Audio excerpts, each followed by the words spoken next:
Baik, bismillahirrahmanirrahim. Assalamualaikum warahmatullahi wabarakatuh. Alhamdulillahirrahmanirrahim. Anak-anakku yang Bapak cintai karena Allah, Alhamdulillah pada kesempatan hari ini kita akan belajar materi baru di kelas prakarya. Kalau kemarin kita sudah belajar membuat surimi, mencabut duri, bandeng, membersihkan sisik, ya, belajar. Alhamdulillah Bapak lihat semuanya sudah hampir semuanya sudah praktik membersihkan ikan, memasak surimi. Nah, kali ini kita masih tetap temanya terkait makanan. Hanya saja kita akan coba hal yang baru. Nah, di modul yang ke-14, kalau kalian bisa buka di halaman 4 di modul ke-14. Modul ke-14 itu judulnya si Cenil sedang mandi. Ini agak ya, kalau nggak dipahami dengan baik, ini apa sih cenil itu? Nah, cenil ini ternyata bukan orang. Cenil ini adalah singkatan dari camilan enak, inovatif, lezat. Masya Allah ya. Ini si cenil ini mungkin sedang mandi, ini sedang digoreng. Maksudnya seperti itu ya. Ya mungkin dari pemerintah buat judulnya supaya agak menarik gitu ya. Jadi memang Indonesia kaya akan perikanan. Kita kan sekitar 70% kepulauan Indonesia adalah perairan. Otomatis negara kita banyak menghasilkan ikan. Kemudian juga kita adalah negara tropis juga yang di dalamnya banyak pepohonan, rumput, sehingga seperti ternak, kambing, sapi itu banyak ya, sehingga memang di buku ini dijelaskan bahwa hasil dari baik peternakan maupun perikanan kita memang sangat melimpah ya, sangat melimpah. Di sini ada ikan, ada daging, baik ayam maupun daging sapi, daging kerbau dan lain sebagainya. Belum lagi udang dan lain sebagainya, ikan ya. Itu sangat banyak, dan kita kan istilahnya sebagai khalifah di muka bumi, ya wajib untuk memakmurkan bumi ya, mengolahnya untuk kemaslahatan manusia ya. Nah, anak-anak sekalian, memang dari bab-bab yang lalu kita mempelajari bahwa pengolahan kan seperti ikan. Ikan itu adalah bahan makanan yang daya simpannya itu sangat cepat membusuk, sehingga di modul yang surimi kita belajar bagaimana membuat makanan setengah jadi. Membuat surimi itu kan dibuat pasta, kemudian bisa diolah, digoreng, direbus dan lain sebagainya. Nah, di modul yang kedua ini kita lebih ke membahas tentang makanan-makanan olahan yang sudah jadi. Artinya kan kalau yang surimi yang pasta itu setengah jadi, gitu kan. Kalau setengah jadi itu ya belum bisa dikonsumsi gitu kan oleh manusia, oleh masyarakat.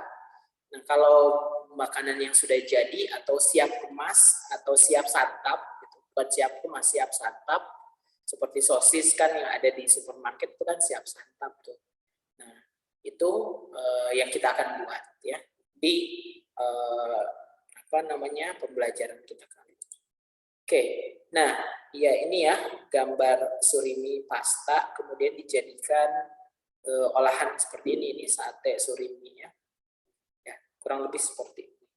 Nah, kemudian juga di sini ada kalau di buku di halaman 4 dia ada beberapa olahan makanan jadi hasil pengolahan bahan baku setengah jadi ya. Nah, hasil peternakan seperti daging-dagingan ya. Nah, di sini ada abon. Abon itu yang kita lazim jumpai itu ada abon sapi ya. Mungkin di antara anak-anak sekalian ada penggemar abon. Bapak juga waktu kecil sering sekali sih makan abon, sampai sekarang pun ya suka makan abon karena rasanya yang enak dan ya khas gitu kan rasanya gitu. Nah, Bapak kurang tahu ya kalau di negara lain apakah ada abon atau tidak gitu kan. Yang jelas sih dari dulu memang kalau di Indonesia abon ini sangat terkenal dan jadi salah satu makanan favorit. Nah, cara pengolahan abon ini jadi daging yang diolah itu di suwir-suwir gitu kan, di suwir-suwir di apa namanya, kayak pakai tangan gitu kan, di serabut dibuat serabut gitu kan, terus habis itu dikeringkan, dikasih bawang dan lain sebagainya ya. Nah, sebenarnya daging ayam pun bisa ya dibikin abon. Nah, tapi yang sering dijumpai mungkin abon sapi ya. Nah, terus juga ada dendeng. Nah, dendeng sama juga kayak dendeng sapi, dendeng kambing. Nah, kalau dendeng ini dia dikasih berbagai macam bumbu kayak ketumbar, bawang putih, jinten, asam sampai gula dan garam ya.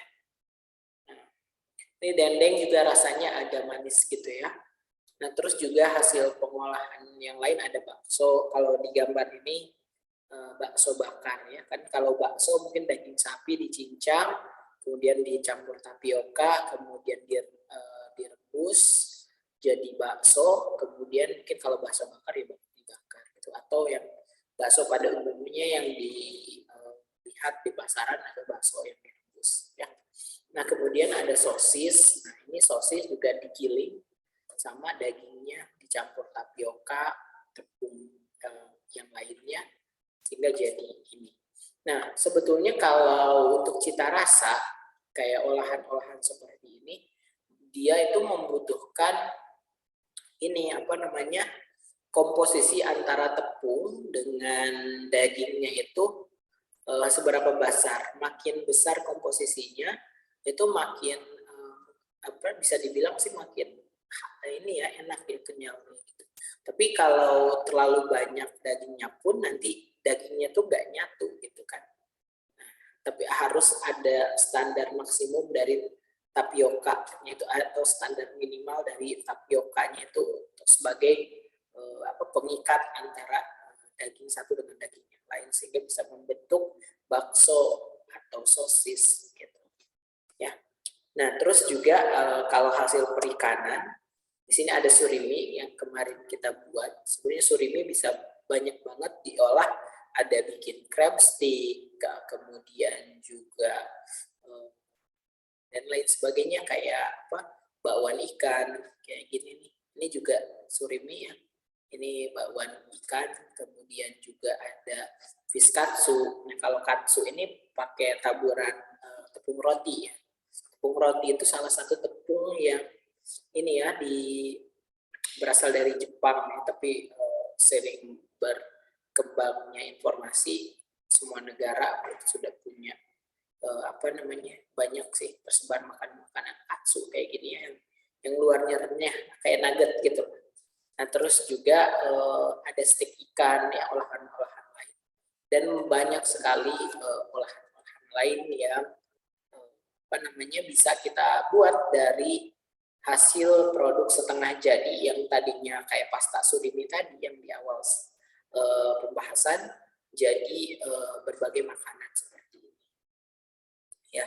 Karena kan dengan kita membuat surimi gitu kan yang tadinya ikan itu bertahannya itu cepat busuk gitu kan, kalau dibuat surimi kan disimpan pasta gitu bisa tahan berbulan-bulan gitu, sehingga kayak bisa dikonsumsi dalam jangka waktu yang lama. Kayak misalkan kalau udah punya ikan di bulan ini, misalkan 2 bulan ke depan masih bisa tetap mengkonsumsi ikan itu. Dengan tentunya menjaga gizinya ya tetap ada. Oke, nah untuk yang terakhir di pertemuan ini yaitu tugas. Oke, sorry. Ya, tugasnya itu adalah Ananda diminta nanti cari masing-masing 5 hasil makanan dari olahan produk hasil perikanan dan peternakan. Ya, jadi nanti cari kan tadi yang dicontohkan ya kalau dari peternakan kayak dendeng kayak gitu. Coba cari yang lain, jangan sama ya. Cari produk peternakan dan perikanan lain masing-masing 5. Jadi peternakan 5, perikanan 5. Nah, contohnya di sini kayak gini, nanti dibuatnya kayak gini. Anda buat slide saja, gitu satu slide. Isinya berarti ada 10 ya, 5 hasil peternakan, 5 hasil perikanan. Nah, Anda nanti identifikasi itu nama produknya apa, misalkan Surimi, pembuatnya PT apa gitu atau siapa. Nah, bahan bakunya apa saja, bahan baku sama daya tahannya berapa lama. Ya. Nah, bisa mungkin dari kemasannya dilihat atau dari artikel-artikelnya. Nah, mungkin itu karena videonya juga sangat singkat, karena Anda punya kesempatan untuk eksplorasi tentang produk-produk apa saja yang dihasilkan dari bahan setengah jadi dari produk hasil peternakan dan perikanan, ya, sehingga bisa jadi makanan-makanan jadinya ya, yaitu ya 5 peternakan 5 perikanan. Oke, itu saja dari Bapak. Oh ya, dikumpulkannya ini ya, maksimal akhir jam pelajaran sudah dikumpulkan ke e-learning. Oke, itu saja dari Bapak. Kita tutup dengan doa kafaratul majelis. Subhanakallahumma wa bihamdika asyhadu an la ilaha illa anta astaghfiruka wa atubu ilaik. Wabillahi taufiq wal hidayah. Wassalamualaikum warahmatullahi wabarakatuh.